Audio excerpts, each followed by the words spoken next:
Congress party సిద్ధాంతాన్ని ఆశయాలను సమోన్నతంగా నిలపడంలో మన్మోహన్ సింగ్ గారి యొక్క పాత్ర అమోఘమైంది అధ్యక్ష.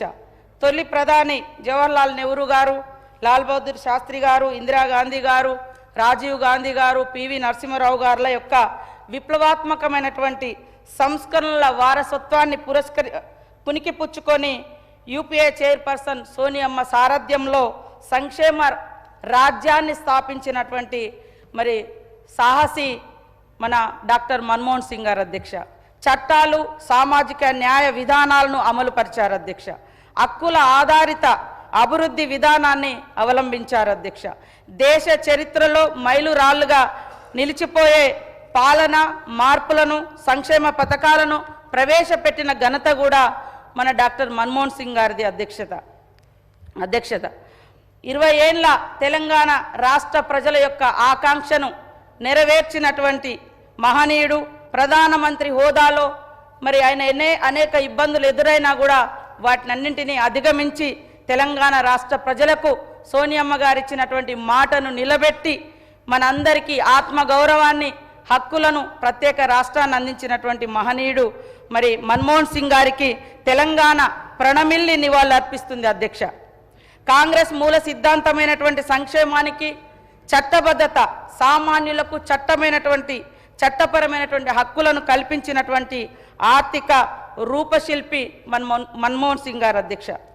సంక్షేమ పథకాలు అంటే కేవలం ప్రభుత్వం యొక్క దయాదాక్షిణ్యాలు కాదు, ప్రజల యొక్క హక్కులు అని ఆయన ఏ పథకం ప్రవేశపెట్టినా దానికి చట్టబద్ధత కల్పించినటువంటి గొప్పతనం కూడా ఆయన ఆధ్వర్యంలో ఆయన ప్రధానిగా ఉన్నప్పుడే ఆ యొక్క చట్టబద్ధత తీసుకొచ్చిండు అధ్యక్ష.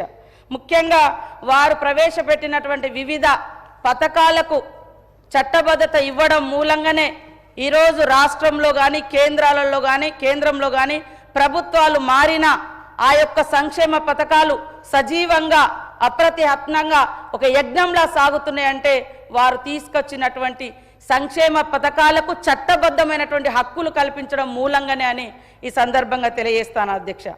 పేదల సంక్షేమం ఒక యజ్ఞంలా ఉండాలనే మరి వారు తీసుకొచ్చినటువంటిది అత్యంత ప్రభావితం చేసినటువంటిది పేదల కోసం ఉపాధి హామీ చట్టం. 2005లో తీసుకొచ్చినటువంటి ఉపాధి హామీ చట్టం మూలంగా ఇవాళ కోట్ల మంది పేదలకు ఆ ఉపాధిని కల్పించినటువంటి చట్టం అధ్యక్ష. ఈరోజు కేంద్రంలో ఏ ప్రభుత్వం వచ్చినా, రాష్ట్రంలో ఎవరు వచ్చినా కానీ ఆ చట్టం 11 సంవత్సరాలైనా కూడా ఈరోజు వరకు మరి ఉన్నది అంటే ఇతర ప్రభుత్వంలో దానికి చట్టబద్ధత రావడం మూలంగానే ఈ సందర్భంగా తెలియజేస్తా ఉన్నాను అధ్యక్ష. ముఖ్యంగా పని చేసే హక్కు, పని దినాలు పొందే హక్కు, దాని ద్వారా అర్ధాకలి మరి ఉపాధి లేనితనం ఇవన్నీ ఉండకూడదని ఉపాధి హామీ చట్టం తీసుకురావడం జరిగింది అధ్యక్ష. ముఖ్యంగా ఈ యొక్క ఉపాధి హామీ చట్టం గురించి దేశమంతా ప్రధానంగా చర్చ జరిగింది కూడా కరోనా టైంలో ఇంత సాఫ్ట్వేర్, ఇంత అభివృద్ధి, ఇంత ఇది అని మనం గొప్పగా చెప్పుకున్నా పట్టణాలలో లాక్డౌన్ తోటి పల్లెల వైపు మరి అనేక మంది వస్తే అక్కడ ఉపాధి హామీ చట్టం, ఉపాధి హామీ పనులు హక్కున చేర్చుకొని మరి ఆర్థికంగా ఆకలి లేకుండా ఒక అమ్మలా కాపాడినటువంటి పని ఏదన్నా ఉంది అంటే అది ఉపాధి హామీ చట్టం.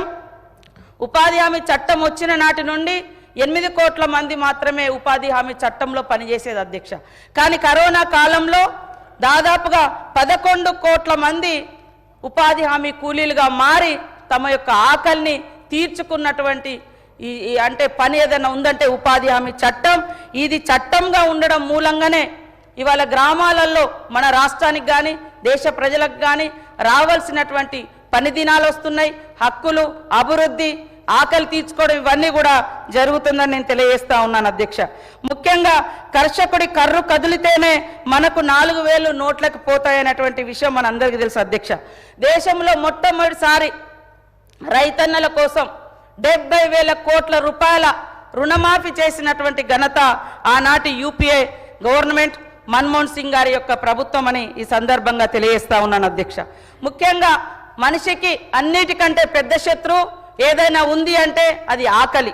ఈ ఆకలిని నివారించాలి అంటే ఏం చేయాలి అని సోనియమ్మ గారి నాయకత్వంలో పేదలకు ఆహార భద్రత చట్టం తీసుకొచ్చి 2013లో మరి గౌరవంగా జీవించాలి, తిండి గింజలు వారికి దక్కాలని ఆహార భద్రత చట్టాన్ని కూడా సోనియమ్మ గారి నాయకత్వంలో తీసుకొస్తే ఆహార భద్రత చట్టం ద్వారా 81,31,00,000 మందికి రేషన్ కార్డ్స్ ద్వారా మరి తిండి గింజలు అందజేయడం జరుగుతుంది అధ్యక్ష. అర్ధాకలి మరి అదేవిధంగా ఆకలి చావులు దేశంలో ఉండకూడదనే ఉద్దేశంతో ఈరోజు మరి ఆ యొక్క ఫుడ్ సెక్యూరిటీ యాక్ట్ ఆనాడు మన్మోహన్ సింగ్ గారి అధ్యక్షతన వస్తే ఈ రోజు వరకు కూడా వారిచ్చినటువంటి రేషన్ కార్డు మనం రాష్ట్రాల్లో పెంచుకున్నప్పటికీ కేంద్రం నుంచి అదనంగా పెరగలేదు అధ్యక్ష, అవే ఉన్నాయి. రాష్ట్రాలు ఎక్కడికక్కడగా రేషన్ కార్డులు పెంచుకొని పేదలకు రేషన్ అందిస్తున్నటువంటి విషయాన్ని కూడా మీకు గుర్తు చేస్తా ఉన్నాను అధ్యక్ష.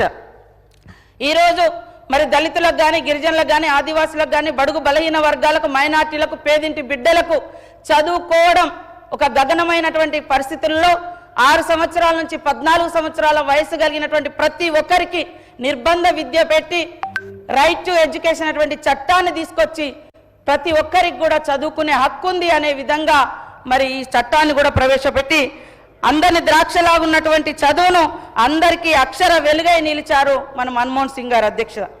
ఒక్కసారి 70,000 కోట్ల రూపాయల బడ్జెట్ను ప్రవేశపెట్టి విద్యకు ఒక్కసారి 70,000 కోట్ల రూపాయల బడ్జెట్ విద్య కోసం ప్రవేశపెట్టి దేశంలో 30,000 స్కూళ్లను నిర్మించి అదేవిధంగా స్కూళ్ళ రిపేర్ కానీ ఇతరత్ర ప్రభుత్వ పాఠశాలల మౌలిక వసతులను కల్పించడం కానీ ఇవన్నీ చేసినటువంటి ఘనత కూడా వారికే దక్కుతుంది అధ్యక్ష.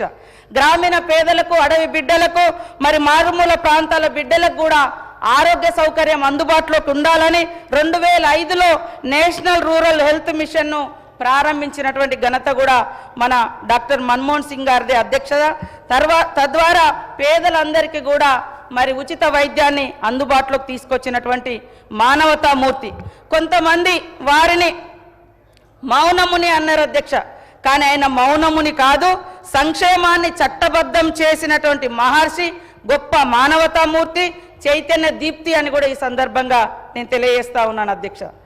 మన్మోహన్ సింగ్ గారి కాలంలో విప్లవాత్మకమైనటువంటి చట్టం ఇవాళ సమాచారం అనేది ఒక ఎంపీలకో ఎమ్మెల్యేలకో లేదా కొన్ని వర్గాలకో తెలిసేది. గవర్నమెంట్ ఏం డెసిషన్ తీసుకుంటుంది, ఎక్కడేమి ఎలాంటి అభివృద్ధి కార్యక్రమాలు నడుస్తున్నాయి, దాంట్లో మంచి చెడు.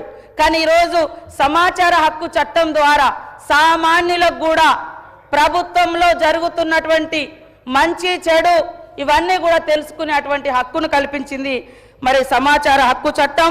పాలనలో పాలకుల యొక్క పారదర్శకత అదేవిధంగా జవాబుదారీతనం పెంచడం కోసం ఈ చట్టాన్ని కూడా వారి హయాంలోనే తీసుకురావడం జరిగింది అధ్యక్ష. ముఖ్యంగా అభివృద్ధి పరిణామ క్రమంలో ఎవరూ నష్టపోవద్దనే లక్ష్యంతో 2013లో తీసుకొచ్చినటువంటి భూసేకరణ చట్టం కూడా చాలా గొప్ప విప్లవాత్మకమైనటువంటి మార్పు. భూములు కోల్పోయేటువంటి బిడ్డలు భూమితో వారికి ఉండేటువంటి అనుబంధాన్ని దృష్టిలో పెట్టుకొని అన్ని రకాలుగా వారికి పునరావాసం కల్పించాలన్నటువంటి గొప్ప విధి విధానాలతో తీసుకొచ్చిన చట్టమే 2013 భూసేకరణ చట్టం అని ఈ సందర్భంగా తెలియజేస్తా ఉన్నాను అధ్యక్ష.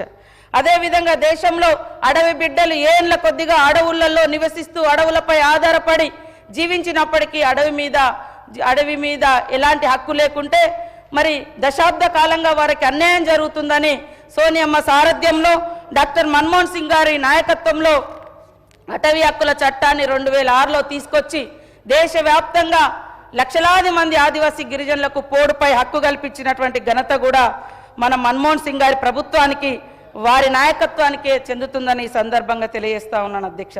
అదేవిధంగా ఆధార్ చట్టం తెచ్చి ప్రభుత్వ పథకాలలో వాటి అమలులో ఎలాంటి లోపాలు ఉండకూడదని ఇలా ఎన్నో విప్లవాత్మకమైనటువంటి మార్పులను తీసుకొచ్చినటువంటి మహనీయుడు, చట్టాలను తీసుకొచ్చినటువంటి మహనీయుడు, ప్రతి స్కీమ్ ఒక చట్టంగా ఉండాలి అని చట్టబద్ధత కల్పించినటువంటి మహనీయుడు డాక్టర్ మన్మోహన్ సింగ్ గారని చెప్పడంలో ఎలాంటి ఇది లేదు అధ్యక్షత. కావున దౌత్య శక్తితో అగ్రరాజ్యాల సరసన దేశాన్ని నిలపడంతో పాటు అన్ని రంగాల్లో భారతదేశాన్ని అగ్రగామిగా నిలిపిన దార్శనికుడు మన డాక్టర్ మన్మోహన్ సింగ్ గారు అధ్యక్షత.